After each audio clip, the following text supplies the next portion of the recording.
Welcome from State College, Pennsylvania. My name is Jeff Wells. I'm the Business Development Manager for NDT Sensors and Solutions. Today I would like to talk to you about custom probe and wedge setup on the OmniScan X3. We have a great example of a custom probe and wedge that was recently added to an Airbus procedure for fuselage inspection. We partnered with JetBlue, who provided this sample to validate the OmniScan X3 in this procedure. Before we begin, you need to have your data sheets for the wedge on the left and the probe on the right. And then we enter the burger menu on the OmniScan X3. We go to Probe and Part, Probe and Wedge Manager. Here you have type and series. Type is the type of array or transducer that you have. In this case, we have a linear probe. And the series can either be a standard series like A31 or A32 weld series probes, or we can do an identifiable series, in this case fuselage, to sort all the information that we would use for this inspection.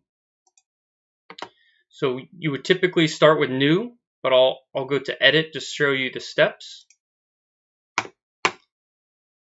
We use the identifiable fuselage as our series. The model and serial number are provided on the data sheet. You hit next. You add the element quantity, frequency, reference point, and pitch, and hit save. Then we add our wedge, which has similar type and series and can be sorted in the same fashion. So in this case, we only want to look at fuselage. And our fuselage wedge appears. To add a second one, we would hit new. I'll show you through edit. We entered fuselage as the series to identify and sort. The model number was provided. And some wedges are serialized, but this one is not, so we put none.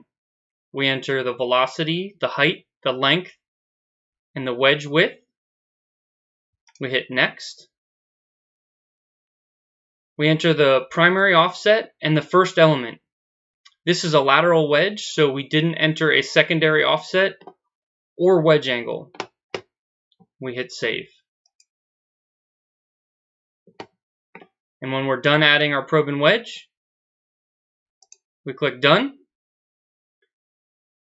And this is the example of the crack being detected in the fuselage inspection. I hope that you found this helpful, and if you have any questions, feel free to reach out to me or your local technical sales rep. Thank you.